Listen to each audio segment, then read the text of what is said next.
In this video, I'll be telling you whether you should wildcard or not, who's got the best fixtures in the coming game weeks, and which transfer targets are on my radar.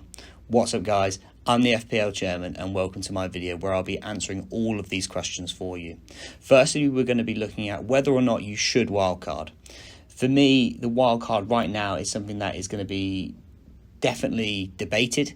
A lot of players are looking back on the last 3 game weeks, and some players who have underperformed in the last 3 game weeks, and some players who potentially aren't in their team or aren't even in my team that you might be looking to go after. The wildcard allows you to grab those informed players without having to take wide-scale changes to your team or taking hits. This allows us to pick up on those slight budget options that maybe we didn't go for in game week 1, or we haven't been able to prioritise because we've been focusing on injuries. You also are able to get larger sum of money in your bank because you're maybe targeting those slightly more budget options rather than going for those premium players like Odegaard, like Rashford when we went to in game week 1. Having larger money in the bank is allowing you to be able to flex in between players better than potentially what you have in your team right now, which is ideal if you're looking ahead, not just game week on game week. If we're thinking more about game week 4, doing your wildcard now allows you to potentially run into the issue if you're someone like me who has 2 Arsenal and 2 Man United players in your team, or even more, where if, for example, it is a stalemate 0-0 or a very low-scoring game, that's going to massively affect your game week points compared to others who are in and around your rank. What also the wildcard allows you to do is avoid injury transfers. I'm someone who in the first coming game weeks have had to make multiple transfers due to injuries. That's the like of John Stones and even people who have fallen out of favour with the manager, like Gabriel. The wildcard is allowing you to get around those. Also, more reasons for Brighton's upcoming fixtures and also Man United's upcoming fixtures as well aren't the best.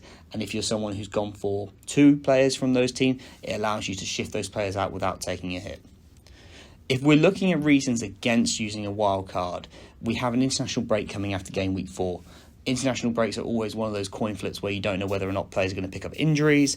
Players are going to come back slightly tired and may not start in game week 5. So you really want to target your wild card where you know you are going to have a full starting 11 and a deep bench as well, which for me is a massively important thing in terms of rotation and avoiding any unnecessary transfers in the coming game weeks. We're also going off only 3 weeks worth of data. It feels like the season has already been really long already, but we need to remember we're only using 3 weeks worth. So there are players who are potentially very high scoring right now, but that may fall off and they may not get those sorts of points coming in the next 4 or 5 game weeks as well, which needs to be considered. Are you chasing points? Is there a player that has had a real anomaly week that you're potentially looking at and going, yeah, I want him? I've seen people make transfers for Rodri. That, for me, is not the way to go. So it's taking a step back and thinking, am I just wildcarding to chase certain points rather than thinking actually strategically over the next few coming game weeks? Similarly to chasing points, reasons against wildcarding: do you actually need to make widespread changes to your team? Are you maybe falling in the ranks or in your mini leagues compared to others, and maybe you're overthinking the amount of changes that you need to do rather than being patient and potentially waiting for more data or to get a better idea of other players who are either going to get minutes or who may have more favourable fixtures that are allowed to come in form? I think we're all very guilty of obviously wanting to have high scoring weeks every single week, but this is the reality. It's an incredibly long season and that's not going to happen instantly. So for me personally, I don't think, unless your team is in a really bad place, that you should be wildcarding this week. I think getting more weeks of data and understanding multiple players' minutes and their performance is more important than potentially knee-jerk reacting to only 3 weeks worth of data.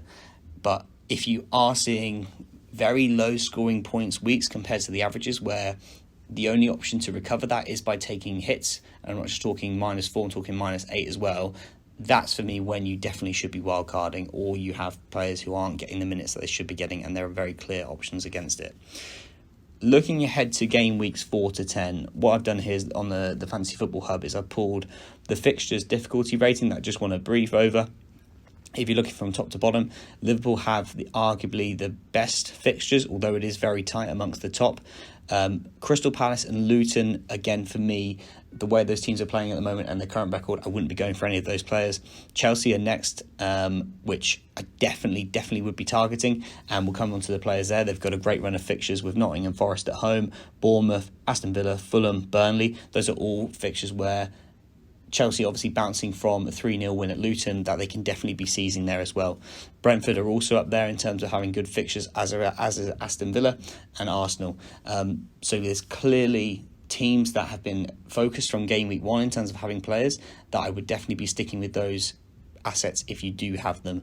But if you are looking at transfers to make, I would be definitely looking at Chelsea. I think it's still too early to be moving Liverpool players in. Obviously, we saw Darwin Núñez get 2 goals against Newcastle, which for me is an anomaly compared to his performance. But I think more data and more game weeks are needed before we go into any sort of Liverpool players, personally.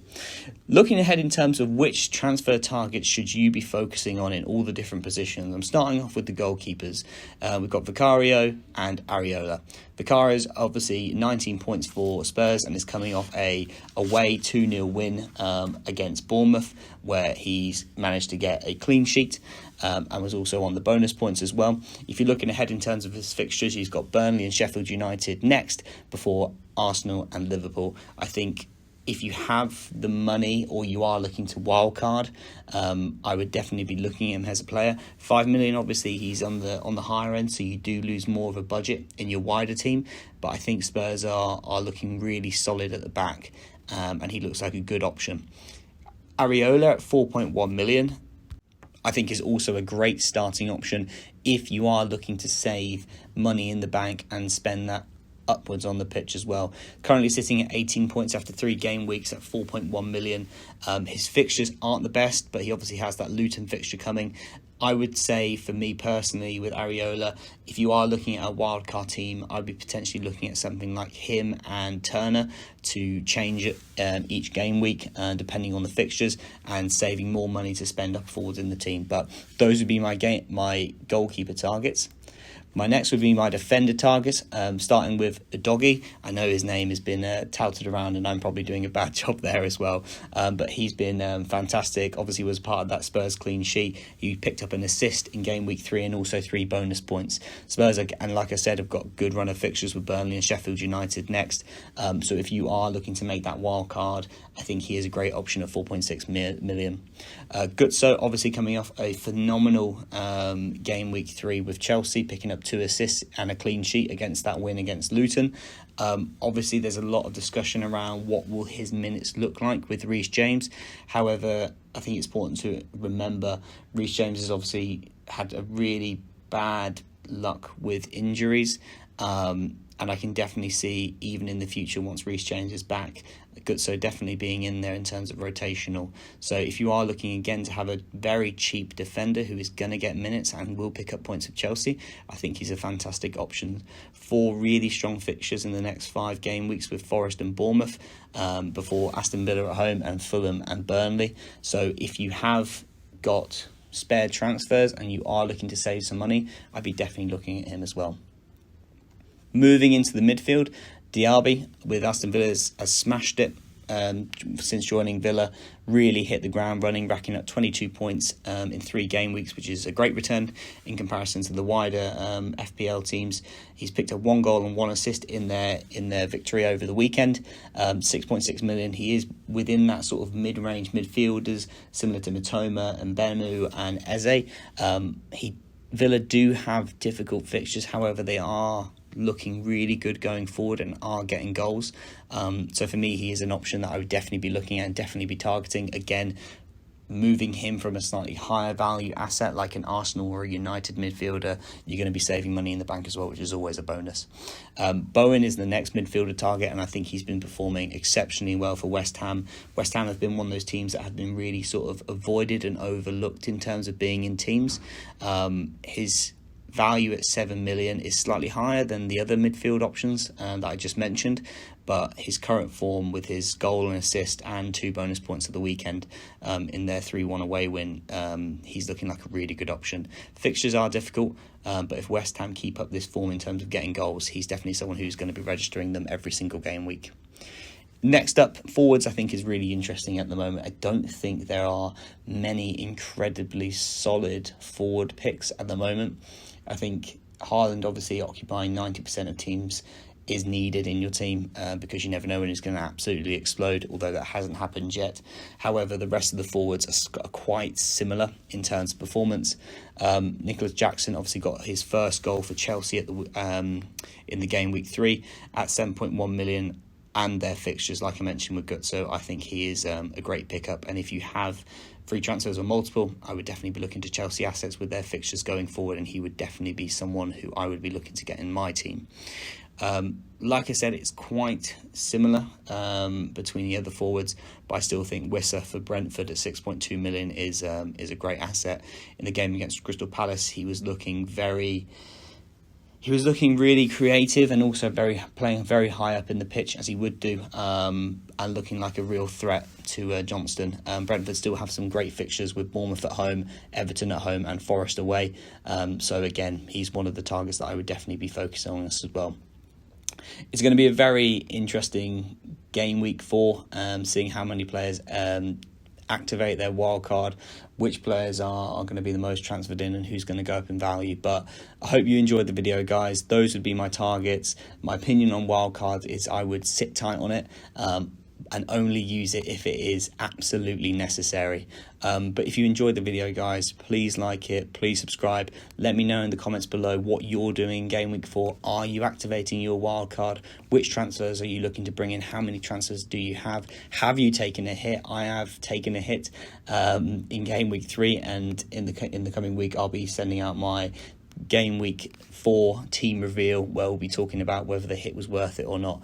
But again, guys, really enjoying putting out the content for you. So if you do like it, please subscribe, and I'll see you next time.